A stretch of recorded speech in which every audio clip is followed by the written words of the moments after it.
आपने कोविड की booster dose के बारे में सुना होगा, लेकिन अब देश में बीसीजी वैक्सीन की बूस्टर डोज लगाने की तैयारी की जा रही है। दरअसल भारत में कोरोना वायरस पर चल रही रिसर्च ने यह साबित किया है कि कुछ समय के बाद ऐसे लोगों को विशेष तौर पर कोरोना की बूस्टर डोज की जरूरत पड़ती है जो शारीरिक तौर पर कमजोर हैं या उम्र दराज हैं। लेकिन अब बात 100 साल से भी ज्यादा पुरानी एक वैक्सीन की बूस्टर डोज की करते हैं।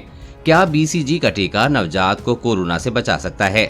भारतीय वैज्ञानिक अब इस बात पर रिसर्च कर रहे हैं क्या बीसीजी की वैक्सीन डायबिटीज और कोरोना वायरस से सुरक्षा दे सकती है।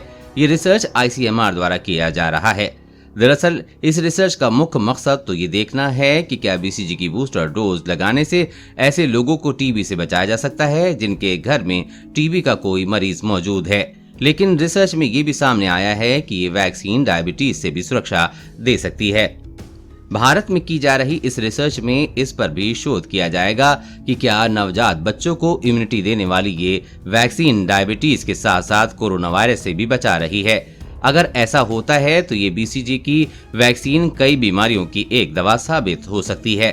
भारत में अभी तक लोग इस टीके को नवजात बच्चों के इम्यूनलाइजेशन के जरूरी टीके के तौर पर जानते हैं, लेकिन जल्द ही इस वैक्सीन की अहमियत और पहचान दोनों बदल सकती है। इस रिसर्च में टीबी के मरीजों के संपर्क में रहने वाले 6 से 18 साल के बच्चों और किशोरों को शामिल किया जाएगा। आईसीएमआर ने शुरू की बच्चों पर रिसर्च। उन्हें बीसीजी टीके की बूस्टर डोज दी जाएगी और इसके परिणामों का अध्ययन किया जाएगा। रिसर्च में ये आकलन किया जाएगा कि क्या बीसीजी वैक्सीन की बूस्टर डोज किसी को बीमारी के संपर्क में आने के बावजूद टीबी होने से बचा सकती है। ये रिसर्च ऐसे 9000 बच्चों पर की जाएगी जिनके घर में टीबी का कोई मरीज है। इन बच्चों की 2 साल तक निगरानी होगी। देश के 8 शहरों में रिसर्च की जाएगी। स्टडी इसी वर्ष अगस्त में शुरू होने की उम्मीद है। बीसीजी का टीका बच्चों को जन्म के समय से लेकर 1 वर्ष का होने से पहले लगाया जाता है। भारत में ये वैक्सीन राष्ट्रीय टीकाकरण अभियान का हिस्सा है। ये वैक्सीन इम्यूनिटी बढ़ाने का काम करती है और फेफड़ों से जुड़ी बीमारियों, खासतौर पर टीबी से सुरक्षा देने में असरदार मानी जाती रही है।